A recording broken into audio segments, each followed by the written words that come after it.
Hi friends, स्वागत है आप सभी का एक और नई वीडियो के साथ all top note YouTube channel पर। आज की इस वीडियो में हम जानेंगे प्राइमरी मेमोरी के बारे में। प्राइमरी मेमोरी क्या है, प्राइमरी मेमोरी के प्रकार और प्राइमरी मेमोरी की विशेषताएं आदि के बारे में हम जानेंगे। जैसा कि हम जानते हैं, मेमोरी कंप्यूटर का एक महत्वपूर्ण भाग है। जिस तरह बिना सॉफ्टवेयर के हार्डवेयर किसी काम का नहीं होता है, ठीक इसी तरह मेमोरी के बिना कंप्यूटर अधूरा है। कंप्यूटर मेमोरी दो प्रकार की होती हैं, एक प्राइमरी मेमोरी और दूसरी सेकेंडरी मेमोरी। इस वीडियो में हम प्राइमरी मेमोरी के बारे में बात करेंगे। वीडियो शुरू करने से पहले अगर आप हमारे चैनल पर पहली दफ़ा आए हैं तो चैनल को सब्सक्राइब कर दें और बेल आइकन के ऊपर क्लिक करके ऑल नोटिफिकेशन के ऊपर क्लिक कर दें ताकि हर आने वाली वीडियो सबसे पहले आप तक पहुंच सके। प्राइमरी मेमोरी को कंप्यूटर की मुख्य मेमोरी यानी मेन मेमोरी भी कहा जाता है। प्राइमरी मेमोरी अस्थायी मेमोरी होती है क्योंकि इसमें लिखा हुआ डेटा कंप्यूटर स्विच ऑफ होने पर या बिजली चले जाने पर नष्ट यानी मिट जाता है, डिलीट हो जाता है। प्राइमरी मेमोरी सेकेंडरी मेमोरी से तेज और महंगी होती है। प्राइमरी मेमोरी ऐसे डेटा अथवा प्रोग्राम को स्टोर करती है जिसे वर्तमान समय में सीपीयू द्वारा प्रोसेस किया जा रहा होता है। इस मेमोरी का उपयोग सभी प्राथमिक कार्यों को करने के लिए किया जाता है। इस मेमोरी में इंटरनल मेमोरी और एक्सटर्नल मेमोरी शामिल है। सीपीयू की मेमोरी यूनिट को इंटरनल मेमोरी के रूप में लिया जाता है।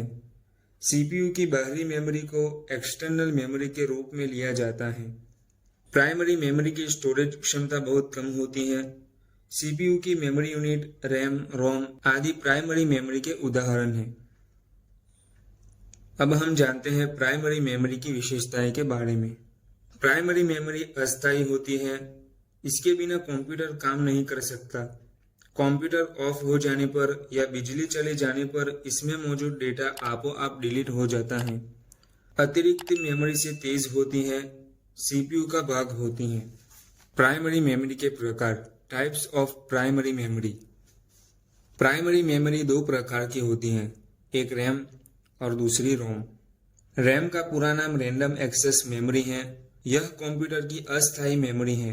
कीबोर्ड या अन्य किसी इनपुट डिवाइस से इनपुट किया गया डेटा प्रक्रिया से पहले रैम में स्टोर किया जाता है। रैम में डेटा अस्थायी रूप से स्टोर किया जाता है। कंप्यूटर बंद हो जाने पर या बिजली चले जाने पर रैम में स्टोर किया हुआ डेटा डिलीट हो जाता है। रैम के प्रकार, टाइप्स ऑफ रैम। रैम विभिन्न प्रकार की होती है जिसमें S RAM, D RAM, EDO RAM आदि शामिल हैं। एस रैम का पूरा नाम स्टैटिक रैंडम एक्सेस मेमोरी है। डी रैम का पूरा नाम डायनेमिक रैंडम एक्सेस मेमोरी है। ईडीओ रैम का पूरा नाम extended data out random access memory है।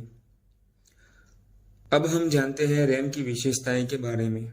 रैम सीपीयू का भाग होती है। इसके बिना कंप्यूटर अपना काम नहीं कर सकता है। कंप्यूटर की प्राथमिक मेमोरी होती है, अस्थायी मगर तेज होती हैं। रैम महंगी होती है।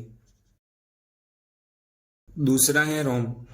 रोम का पूरा नाम रीड ओनली मेमोरी है, अर्थात इसका डेटा केवल रीड किया जा सकता है। इसमें नया डेटा जोड़ा नहीं जा सकता है क्योंकि इसे मैन्युफैक्चरर द्वारा एक बार ही राइट यानी लिखा जाता है। रोम एक नॉन वोलेटाइल मेमोरी है। इसमें मौजूद डेटा हमेशा के लिए उपलब्ध रहता है। कंप्यूटर बंद होने पर भी इसमें मौजूद डेटा डिलीट नहीं होता है। यह भी कंप्यूटर की प्राथमिक मेमोरी ही होती है। बेसिक इनपुट आउटपुट यानी बायोस नाम का एक प्रोग्राम रोम का उदाहरण है जो कंप्यूटर ऑन होने पर उसकी सभी इनपुट आउटपुट युक्तियों की जांच करने एवं नियंत्रित करने का काम करता है।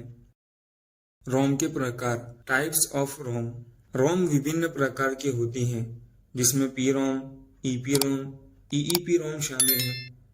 पी रोम का पूरा नाम प्रोग्रामेबल रीड ओनली मेमोरी है।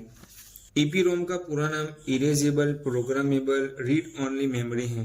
ईईपी रोम का पूरा नाम electrically erasable programmable read only memory है। अब हम जानते हैं रोम की विशेषताएं के बारे में। रोम स्थायी मेमोरी होती है, रैम की तुलना में सस्ती होती है। सीपीयू मेमोरी का भाग होती है, केवल रीडेबल होती है। आज की वीडियो में बस इतना ही। आशा करता हूँ आपको यह वीडियो पसंद आई होगी।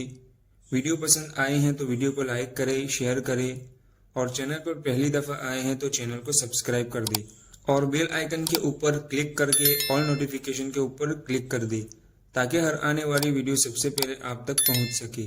कमेंट करके बताएं आपको यह वीडियो कैसी लगी।